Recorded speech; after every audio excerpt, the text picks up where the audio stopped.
তাহলে ভগবান চিন্তা করছেন যে ভক্ত আমাকে সেবা করে পায় কোটি গুণ সুখ, আর আমি সেবা নিয়ে পাই এক গুণ সুখ। তাহলে আমার তো এটা জানা হলো না যে ভক্ত সেই সুখটা কেমন, তাই আমি কি করে সেটা জানতে পারি? তাই বলছেন, কই ছোনা রাধা প্রেমা, কই ছোনা মোর মধুরিমা, কই ছোনা সুখতীয় ভোর, এতিন বাঞ্ছিত দন ব্রজে না হইল পূরণ, কি করিব না পাইয়া ওর, তাই ভাবিয়া দেখুন মনে, রাধার স্বরূপ বিনে বাসনা পূরণ কভু নয়, রাধা ভাব কান্তি ধরি, রাধা প্রেম গুরু করি, নদিয়াতে করব উদয়, বুঝিবে মনের বাধা, সাধিব মনের সাদা, ঘরে ঘরে বিলাব হরিনাম। আজকে গোবিন্দ কি করছেন না, মাথাটা নিচু করে হাতটা কসলাতে কসলাতে তিনি নিকুঞ্জ মন্দিরের দিকে যাচ্ছেন। ললিতা বিশোকা সখীগণ ডেকে বলছে, ও শ্যাম, তোমাকে দেখে কেমন চিন্তাগ্রস্ত মনে হচ্ছে। বললেন, যেন আমার ভীষণ চিন্তা। বলে কি? বলে, আমি দাতা হব। আমার যে কৃপণতা, আমি যে কৃপণ, এতকাল আমি মুক্তিপন্থ দান করেছি, প্রেম মুক্তি দান করিনি। এই যে আমার কৃপণতা, এই যে জগৎ জীব জেনে যায়, তাহলে আমি দাতা হব। বললেন, তুমি দাতা হতে পারবে না, কারণ দাতা হতে গেলে যে জিনিস লাগে সে জিনিস তোমার মধ্যে নাই। বললেন, তাহলে আমি কেমন করে দাতা হব? বললেন, যদি দাতা, যারা দাতা তাদের গায়ের বাতাস তোমাকে যদি লাগাতে পারো, তাহলে তুমি দাতা হতে পারো। তাহলে দাতা কারা? যারা ভক্ত। তাহলে তুমি তো অনন্ত কোটি ভক্তের ভগবান, তাহলে তুমি কি করে বুঝবে ভক্ত তোমাকে সেবা করে কি সুখ পায়, কি আনন্দ পায়? তাই ভগবান কি করলেন, যে সমস্ত শাস্ত্রগণকে ডাকলেন, শাস্ত্রগণ সব এসে ভগবানের সামনে হাত জোর করে দাঁড়িয়ে আছেন। স্মৃতি শ্রুতি পুরাণ আদি সকলকে ডাকলেন, বললেন, তোমরা আমাকে বলো তো, এমন কোনো বিধান আছে শাস্ত্রে যেখানে আমি দাতা হতে পারি? বললেন যে কেমন করে আমি প্রেম ভক্তি লাভ করব, তার বিধান আমাকে বলো। বললেন, ভক্তি লাভে করতে হলে একটা উপায় আছে। জগতের জীব যে উপায়ে ভক্তি লাভ করে, আপনাকেও সেই একই উপায়ে ভক্তি লাভ করতে হবে। তাহলে ভক্তি লাভ করতে গেলে কিভাবে? না, একটি উপায়, সেটা হচ্ছে ভক্তের চরণ রজ মেখে মেখে। যদি ভক্তের চরণ রজ মাথায় মেখে দেহকে সিক্ত করা যায়, তাহলে প্রেম ভক্তি লাভ হয়। তাহলে আপনি ভগবান বলে, হে প্রভু, আপনার জন্য আলাদা নিয়ম হবে তা নয়, জগতের জীবের জন্য যে নিয়ম আপনারও সেই একই নিয়ম। তাহলে আপনি যদি ভক্ত ভাব অঙ্গীকার করতে পারেন, তাহলে প্রেম ভক্তি লাভ করতে পারেন। তাহলে সেই ভক্ত কে? ভক্ত চূড়ামণি, গঙ্গার উৎস যেমন মন্দাকিনী, যেখান থেকে গোমুখ গঙ্গার উৎস। তাহলে ভক্তির উৎস কি? ভক্তের প্রদত্ত যে ভক্তি, অর্থাৎ আমার গুরু, তার গুরু, তার গুরু, তার গুরু, শেষ গুরু যিনি, সেই মন্দাকিনী কে? না, বিশ্ববর্ণ রাজনন্দিনী, রাধা ঠাকুরানী। তাহলে রাধার গায়ের যদি বাতাস লাগানো যায়, তাহলে ওই রায়ের সোনার পায়ের, সোনার চরণে যদি ধুলি মাখা যায়, তাহলে ভক্তি লাভ হলেও হতে পারে। অমনি গোবিন্দ ঠিক করলে ভক্ত তিনি ভাব অঙ্গীকার করবেন। তাই জন্য কি করলেন না, রায়ঙ্গে শ্যামঙ্গ মিশিয়ে দুই অঙ্গ এক করে গৌরাঙ্গ হয়ে এলেন।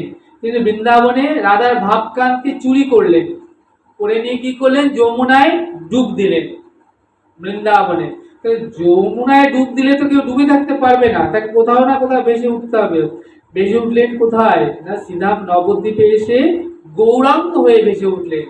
বৃন্দাবনে ছিলেন কৃষ্ণ, অর্থাৎ কালো, নদিয়ায় এসে হলেন গোরা। বৃন্দাবনে ছিলেন চোরা, ক্ষীর চোরা, ননী চোরা, বসন্ত চোরা, চিত চোরা।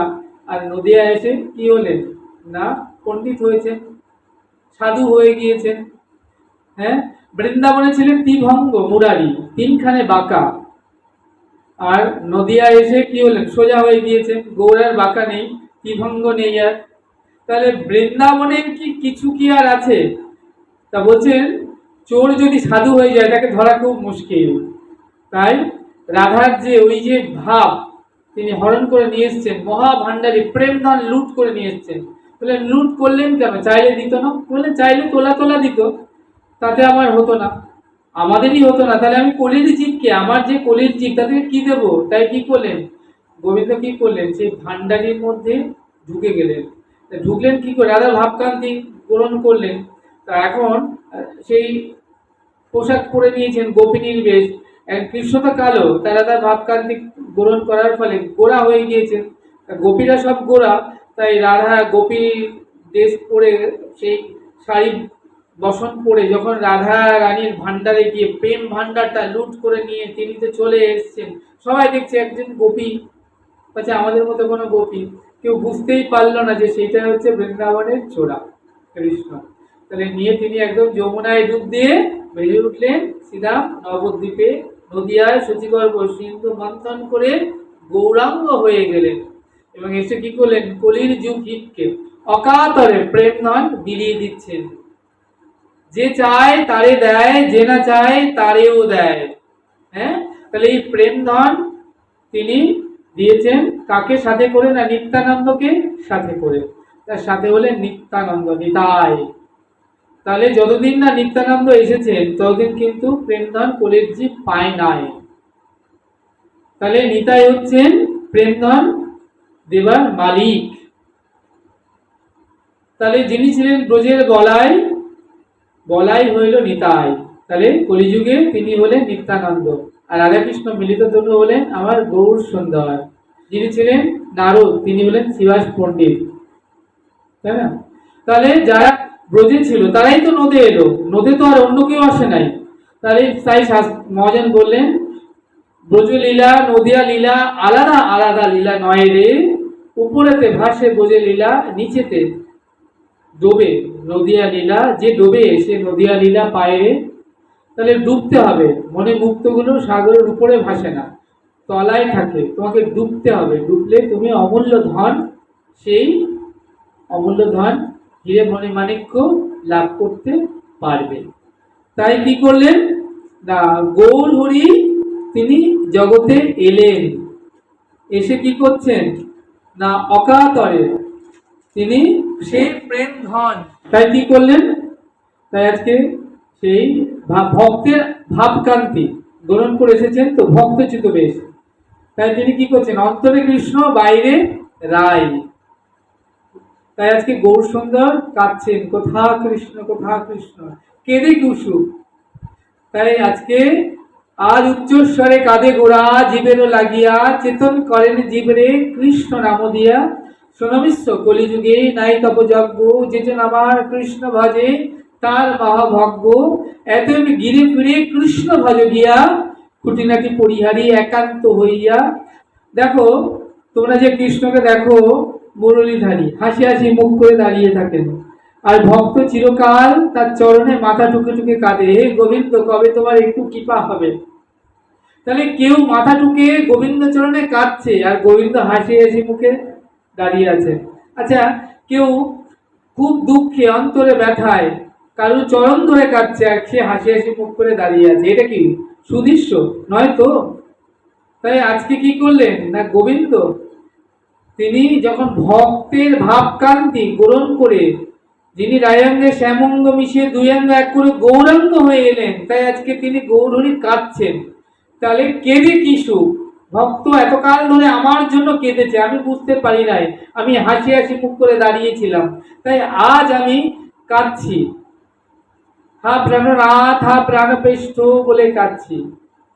গৌরহরি যখন জগন্নাথের দিকে তাকাতেন তখন বলতেন না যে ওই তো প্রাণনাথ পাইনু, যার লাগি মদন ঝরি গেনু, কাহারে কইব কথা, কে বুঝিবে মোর দুঃখ, বোঝের বোজেন্দ্র নন্দন বিনে ফাটে মোর বুক। তাহলে আজকে কাঁদছেন, আজ উচ্চস্বরে কাঁদে গোরা জীবেরও লাগিয়া, চেতন করেন জীবরে কৃষ্ণ নাম দিয়া। শোনমিশ্র কলিযুগে নাহি তপযজ্ঞ, যে জন আমার কৃষ্ণ ভজে তার মহাভাগ্য। এত গিরে ফিরে কৃষ্ণ ভজ গিয়া, খুঁটিনাটি পরিহারি একান্ত হইয়া। সাধ্য সাধন তত্ত্ব যা কিছু, ওই হরি নামের মধ্যে দেখো আছে সকল কিছু। নাম নামি অভেদ, বীজের মধ্যে বৃক্ষ যেমন দেখা নাহি যায়, নামের মধ্যে নামি আছে জানিও নিশ্চয়, যেই নাম সেই কৃষ্ণ ভজ নিষ্ঠা করি, নামের সহিত আছেন আপন শ্রীহরি। তাহলে নাম নামই অভেদ তত্ত্ব, তাই না? তাই দেখো মা, আমাদের কলিযুগের ভজন হচ্ছে গোরা, গোবিন্দের গো রাধারানীর রা মিলে হলো গোরা। তাহলে আমাদের ভজন হচ্ছে গোরার ভজন। তাহলে জলের বালতিটা নিয়ে তুমি কোথায় দেবে? গোরা। তাহলে এই জগতের সার হলো গোরা। তাহলে আমাদের সারটাকে গ্রহণ করতে হবে আর অসারটাকে ফেলে দিতে হবে। সার কি? ওষুধ। আমরা ওষুধ খাই। আর অসার কি? ওষুধের সেই রাংটা, প্যাকেটটা, ওষুধ খাওয়া হলে প্যাকেটটা ফেলে দিই। তাহলে এই জগতে যারা মহাজন তারা সারটাকে গ্রহণ করেছে আর অসার বস্তু সংসারটা অসার জেনে তাকে পরিত্যাগ করেছে। যদি গোরা না হইতো কেমন হইতো, কেমন ধরিতাম দে, রাধার মহিমা প্রেম রস সীমা জগতে জানাত কে, মধুর বৃন্দা প্রবেশ চাতুরী পীড়িতি রসের সার, আবার হেনলয় মনে এই তিন ভুবনে তুলনা নাহিক যার, গাও পুন পুন গৌরাঙ্গের গুণ সরল করিয়া মন, এ তিন ভুবনে এমন দয়াল নাই দেখি আর কোন জন। তাহলে গৌর সুন্দরের মতো এমন দয়াল, এমন পতিত পাবন ঠাকুর আর দুটি হয় নাই আর হবে না। গৌর হরি নামের আগে একটা আছে পতিত পাবন গৌর হরি। তাহলে পতিতকে পাবন করবার জন্য তিনি এসেছেন। হে গৌর হরি, তুমি তো পতিতকে পাবন করবার জন্য এসেছো, তাই আমার মতো পতিত তুমি আর পাবে না। তাই কি হয়েছে জানো?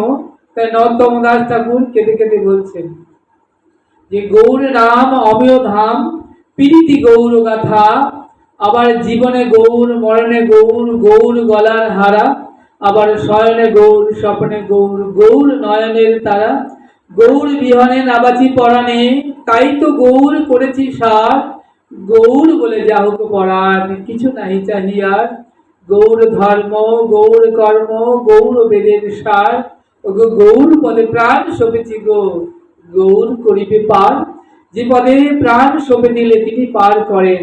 এই সময় আজ এই শুভ গৌর পূর্ণিমায়, দোল পূর্ণিমায় আমরা আজ মহাপ্রভুর শুভ আবির্ভাব তিথিতে 534তম মহাপ্রভুর আবির্ভাব এই পূর্ণ দোল পূর্ণিমা তিথিতে আমরা তার চরণে মন প্রাণ সব সঁপে দিই, বলি হে গৌর হরি, তুমি আমার মতো পতিত আর পাবে না। কোথা পতিত খুঁজছো গৌর হরি? আমার মতো পতিত তুমি আর পাবে না। তাই বহু জন্ম হয়ে গিয়েছে আমার, 84 লাখ জমিতে ভ্রমণ করছি, তাই উদ্ধার হয়ে নাই। তাই এই জন্মে বড় স্বাদ, বড় আশা করে এসেছি, কারণ তুমি তো এসেছো পতিত পাবন গৌর হরি হয়ে। তাই আমার মতো পতিত তুমি আর পাবে না। তাই আমাকে তুমি ওই দেহ মন প্রাণ তোমার রাঙা চরণে করিলাম সমর্পণ। তাই এই সময় আমরা এই গৌর পূর্ণিমায় মহাপ্রভুকে আমরা স্মরণ করে মন প্রাণ সব সমর্পণ করে দিই। সময় হয়ে গিয়েছে, তাই আজ আমরা এখানে গৌর কথার বিশ্রাম রাখছি। আবার যদি তোমাদের মতো রসিক ভাবুক প্রেমিক সুতা সান্নিধ্য লাভ হয় শ্যাম সুন্দরে, আবার হরিকথা হবে, ভাগবত কথা হবে। আগামীতে ভাগবত কথা বলবার বাসনা রেখে আজ এখানে গৌর কথা বিশ্রাম রাখছি।